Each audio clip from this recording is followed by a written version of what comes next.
تو میں عرض یہ کر رہا تھا کہ حضرت علی نے کہا میں مقدمہ دائر کروں گا، اس یہودی نے کہا کر دو مقدمہ،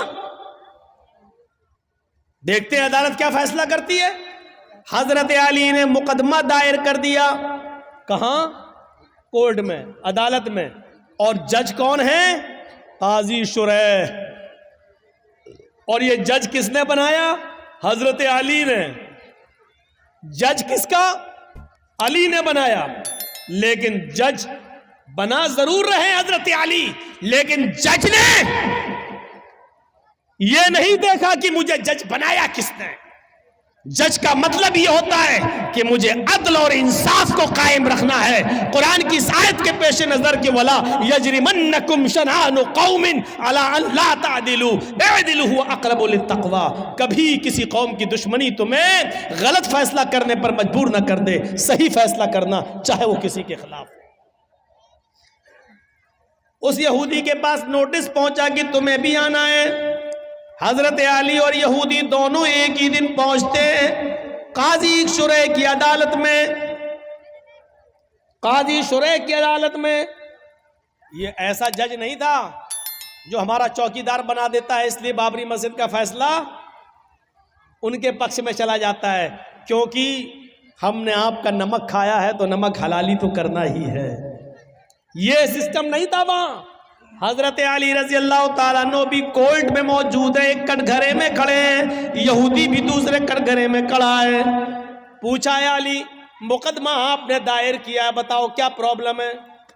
کہا اس یہودی کے پاس ایک زرہ ہے، وہ زرہ میری ہے، اور یہودی کہتا ہے کہ وہ زرہ میری ہے، لہٰذا اس یہودی سے وہ زرہ مجھے دلوائی جائے۔ قاضی صاحب نے کہا ہے یہودی حضرت علی کہہ رہے ہیں کہ وہ زرہ میری ہے، تم اس کے بارے میں کیا کہنا چاہتے ہو؟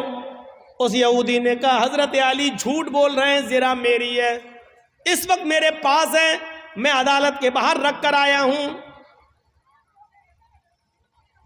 قاضی نے حضرت علی سے کہا ہے علی یہ شخص کہہ رہا وہ زرہ میری ہے، تم کہہ رہے ہو وہ میری ہے، ابھی زرہ تو اس یہودی کے پاس ہی رہے گی کیونکہ اس کا مالک وہ ہے، بھی اس کے پاس ہے، لیکن مجھے یہ بتاؤ کہ اگر وہ زرہ تمہاری ہے تو تمہارے پاس کوئی گواہ ہے یا نہیں؟ اس گواہ کو بلاؤ، میں اس سے پوچھوں اس زرہ میں کیا کیا تم نے دیکھا ہے اور کس بنیاد پر کہتے ہو کہ وہ علی کی زرہ ہے؟ حضرت علی نے کہا ہاں گواہ ہے۔ کہا کون؟ کہا ہے۔ کہا اس گواہ کو بلاؤ۔ جب گواہ کو بلایا گیا تو وہ گواہ حضرت علی کے بیٹے حضرت حسن تھے، وہ کٹ گھرے میں کھڑے ہوئے اور گواہی دینے لگے، اے قاضی صاحب یہ میرے ابو کی زرہ ہے اور میں زرہ کو اچھی طرح پہچانتا ہوں، میرے باپ کبھی جھوٹ نہیں بولے، لہٰذا یہ زرہ میرے ابو کی ہے، میں گواہی دیتا ہوں اس زرہ کو یہودی سے لے کر میرے باپ کو دلوایا جائے۔ قاضی صاحب کا فیصلہ سنیے، قاضی صاحب کا فیصلہ سنیے۔ قاضی صاحب کہتے ہیں امیر المومنین سے اے علی جی آپ کی گواہی آپ کے بیٹے نے دی اور شریعت باپ کے حق میں بیٹے کی گواہی معتبر نہیں مانتی ہے۔ شریعت کہتی ہے، قرآن و حدیث کہتی ہے باپ کی گواہی اگر بیٹا دے تو اس گواہی کو نہیں مانا جائے گا، کیونکہ بیٹا اپنے باپ کے خلاف بولتا ہی نہیں ہے، وہ اپنے باپ کی حمایت ہی میں بولتا ہے، لہٰذا کوئی دوسرا گواہ لاؤ، آپ کے بیٹے کی گواہی شریعت کے مطابق قبول نہیں۔ حضرت علی نے کہا ایک دوسرا گواہ بھی ہے میرے پاس، اپنے غلام کو بلایا۔ جب غلام کٹ گھرے میں آتا ہے حضرت علی نے کہا یہ میرا گواہ ہے، غلام نے گواہی دی کہ یہ زرہ علی کی ہے، ہمارے آقا کی ہے۔ حضرت جج صاحب نے پوچھا قاضی صاحب نے کہ تم کون ہو؟ کہا میں ان کا غلام ہوں۔ فرمایا کمبر نام ہے میرا، میں ان کا غلام ہوں۔ کہا اے علی شریعت کہتی ہے مالک کے حق میں غلام کی گواہی بھی قبول نہیں کی جاتی ہے، کیونکہ غلام اپنے آقا کے خلاف اپنے مالک کے خلاف بولتا ہی نہیں ہے، اس کے اوپر اپنے مالک کا پریشر ہوتا ہے، وہ جانتا ہے کہ اگر اپنے مالک کے فیور میں نہیں بولا تو گھر مار کھائیں گے، ہمیں مارا جائے گا، ستایا جائے گا، لہذا مالک کے حق میں غلام کی گواہی بھی قبول نہیں۔ اے علی معذرت کے ساتھ آپ کی غلام کی گواہی بھی قبول نہیں کی جائے گی، کوئی اور گواہ ہو تو لاؤ۔ حضرت علی نے کٹ گھرے میں کھڑے ہو کر کہا اے جج صاحب، قاضی صاحب، ان 2 گواہیوں کے علاوہ میرے پاس اور کوئی گواہی نہیں ہے۔ آج کل تو 100 روپے میں جھوٹے گواہ مل جاتے ہیں، میرے پاس اور کوئی گواہی نہیں ہے۔ قاضی صاحب کا فیصلہ ہوتا ہے اے یہودی، حضرت علی زنا کو ثابت کرنے میں اور گواہ پیش کرنے میں ناکام رہے، وہ شریعت کے مطابق سچا گواہ پیش نہیں کر سکے، اور جو گواہ پیش کیا وہ شریعت کے دائرے میں آتا ہی نہیں ہے، لہذا علی ناکام رہے زنا کو اپنا ثابت کرنے میں۔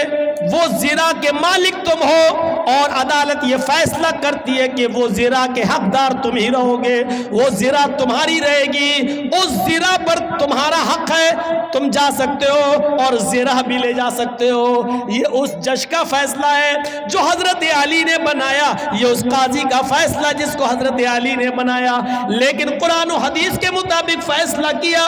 فیصلہ میں اگرچہ زنا میں حضرت علی ہی کی تھی، زنا حضرت علی ہی کی تھی، لیکن گواہ وغیرہ نہ لانے میں ایسا ہو جاتا ہے کہ فیصلہ یہودی کے حق میں کرنا پڑتا ہے۔ یہودی اس زنا کو اٹھاتا ہے، کٹ گھرے سے باہر نکلتا ہے، کہتا ہے جج صاحب آپ کے فیصلے کو سلام کرتا ہوں، آپ نے وہی فیصلہ کیا جو قرآن و حدیث میں بتایا گیا، آپ نے وہی فیصلہ کیا جو محمد رسول اللہ نے بتایا، آپ نے وہی فیصلہ کیا، اور میں یہی دیکھنا چاہتا تھا کہ امیر المومنین علی کے ہوتے ہوئے مجھ پر جبر تو نہیں کیا جاتا، ظلم تو نہیں کیا جاتا۔ آپ کی عدالت نے اور علی نے یہ ثابت کر دیا ہے کہ یہاں پر ظلم و زیادتی کا کوئی شائبہ بھی نہیں پایا جاتا ہے۔ اب میرا فیصلہ سن لیجئے جج صاحب، قاضی صاحب، حضرت علی سچے ہیں، یہ زنا حضرت علی ہی کی ہے، یہ دروازے کے باہر رکھی ہوئی تھی، کوئی نہیں تھا، میں اس کو اٹھا لایا، 6 مہینے تک میں نے اس کو چھپایا، اور ایک دن جان بوجھ کر 6 مہینے کے بعد میں علی کے سامنے آ گیا تاکہ علی میری زنا کو دیکھ لے، پھر دیکھیں کیا ریئیکشن لیتے ہیں۔ پھر ساری پرتکریا عدالت کے مطابق چلتی ہے، اور ہم نے دیکھا اس پورے معاملے میں ظلم و ستم نہیں ہوتا ہے، لہٰذا یہ زنا علی کی ہے، میں علی کو دے رہا ہوں، اور آج اس بات کا اقرار بھی کرتا ہوں کہ آپ نے قرآن و حدیث کے مطابق سچا فیصلہ سنایا۔ آج اسلام سے میں بھی اپنا رشتہ جوڑ رہا ہوں، اشہد ان لا الہ الا اللہ و اشہد ان محمدن عبدہ و رسولہ، یہ کلمہ پڑھ کر حضرت علی اسلام کے سامنے وہ یہودی اسلام لے آتا ہے۔ یہاں سے آپ اندازہ لگائیے کہ حضرت علی کے خلاف فیصلہ ہو رہا ہے، حضرت علی کے خلاف فیصلہ ہو رہا ہے، تو کسی کی دشمنی تمہیں اس بات پر مجبور نہ کر دے کہ تم اس کے ساتھ نا انصافی کرو۔ نا انصافی نہیں ہونی چاہیے۔ عمر ابن عاص کے لڑکے نے ملک کے شام کے اندر ایک یہودی بچے کو اس بات پہ تھپڑ مار دیا تھا۔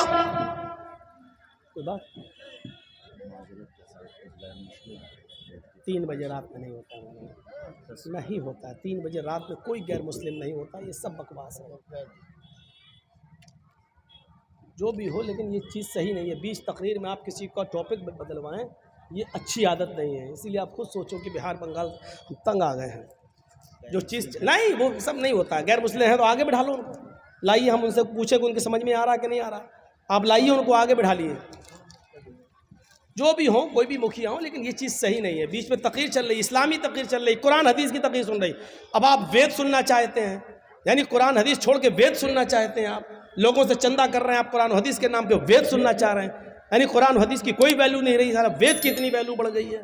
خود فیصلہ کرو کہ ہم کہاں جا رہے ہیں، کہاں جا رہا معاملہ، نوٹنکی بن کے رہ گئی ہے جلسوں میں۔ رات کے 2:35 ہو رہے ہیں، اور اب ہندو بھائی جاگ رہے ہوں گے، شیوراتری پہ تو جاگتے نہیں ہیں، نوراتری پہ تو جاگتے نہیں ہیں اپنے، وہ رات میں 2:35 پہ جاگیں گے، اور آپ لوگوں کا حساب ہی غلط ہے۔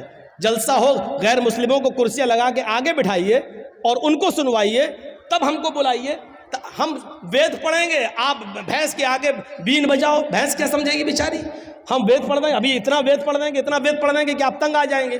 اب صحیح ہے پڑھ رہے ہیں کہ غلط پڑھ رہے ہیں آپ کیا جانیں, یہ تو ایک ہندو ہی بیچارہ سمجھ سکتا ہے کہ اس کے ہاں ہے کہ نہیں ہے. یہ سب چیزیں بہرحال غلط ہیں کہ آپ کسی کا ٹاپک 20 تقریر میں آپ بدلوائیں. یا تو آپ پہلے ٹاپک دے دیتے ہمیں, مولانا صاحب آپ کا ٹاپک یہ رہے گا, آپ کو اس پہ بولنا ہے.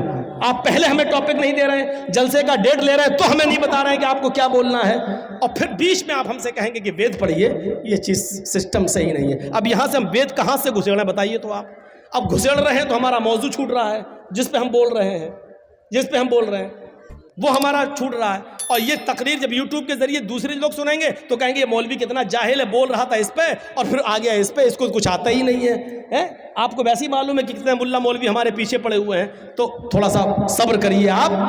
مکھیا جی سے میری گزارش ہے, جس نے پرچہ دیا ہے ان کو چاہیے کہ ٹاپک پہلے دیا کریں, 20 تقریر میں گڑبڑ نہ کرائیں. چاہے ہمیں بلائیں یا نہ بلائیں اس کی کوئی پرواہ نہیں ہے ہمیں, اللہ کی قسم.